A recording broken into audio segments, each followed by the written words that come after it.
La peur ne fait pas de bruit, mais elle contrôle tout. Chaque choix, chaque silence.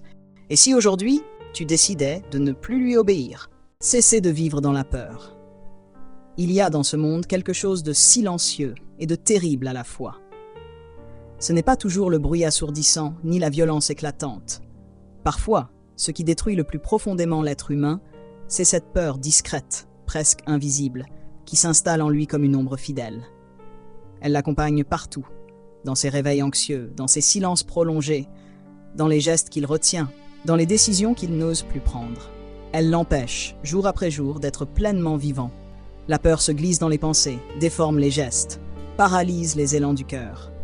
Elle s'infiltre si subtilement qu'elle finit par se faire passer pour une alliée, une sage protection.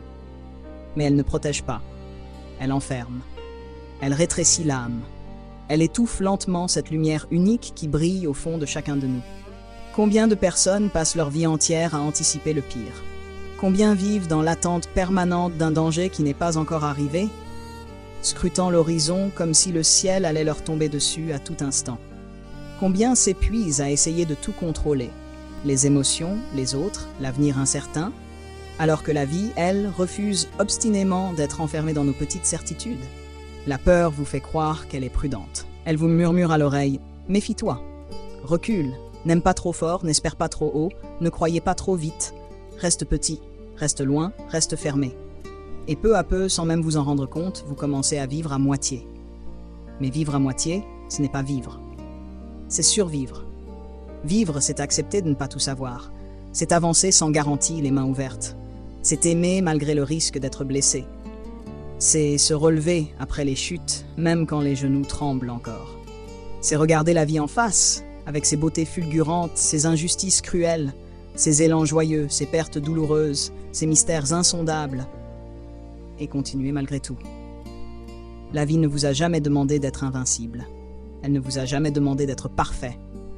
Elle vous demande seulement d'être vrai, d'être présent, d'être ouvert à ce qui est encore possible. Tant de rêves se sont éteints, non pas parce qu'ils étaient impossibles, mais parce que la peur a parlé plus fort que le cœur.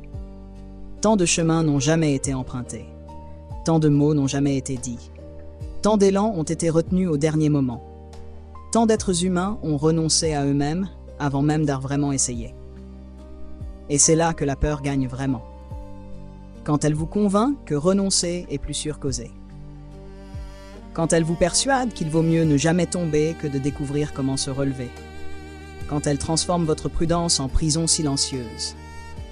Mais au fond de vous, il reste quelque chose que la peur ne peut pas totalement éteindre. Une part vivante. Une part intacte. Une part qui sait encore reconnaître la vérité quand elle se présente. Cette part-là sait que vous n'êtes pas né pour vous cacher. Elle sait que votre cœur n'est pas fait pour se fermer. Elle sait que votre âme étouffe chaque fois que vous trahissez ce que vous ressentez profondément. Alors oui, il faut le dire avec force. Cessez de vivre dans la peur. Cessez de remettre votre paix entre les mains de ce qui pourrait arriver. Cessez d'offrir vos journées à ce qui n'existe que dans vos anticipations anxieuses. Cessez de laisser la douleur possible vous voler la joie réelle du moment présent. Car le présent est peut-être fragile, mais c'est le seul lieu où la vie existe vraiment. C'est ici que l'on aime, c'est ici que l'on parle avec le cœur, c'est ici que l'on choisit, c'est ici que l'on pardonne, c'est ici que l'on renaît. Un jour, vous regarderez peut-être en arrière et vous verrez tout ce que la peur vous aura fait éviter. Mais vous pouvez aussi décider, dès maintenant, de ne plus lui donner le dernier mot.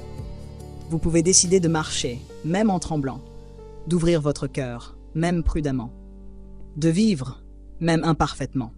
Parce qu'au fond, c'est pas la peur qui définit votre existence. Ce sont vos choix, ce sont vos élans. Ce sont vos actes de courage parfois minuscules, parfois immenses. Et parfois, le plus grand courage n'est pas de vaincre totalement la peur. C'est de continuer à aimer, à avancer, à croire, alors même qu'elle est encore là, à vos côtés. Cessez de vivre dans la peur. La vie ne vous attend pas dans le contrôle parfait. Elle vous attend dans l'abandon lucide, dans la confiance, dans cette vérité simple et immense. Vous êtes encore là. Et tant que vous êtes encore là, tout n'est pas perdu. Il reste encore du temps pour choisir la lumière. Il reste encore du temps pour revenir à vous. Il reste encore du temps pour vivre vraiment.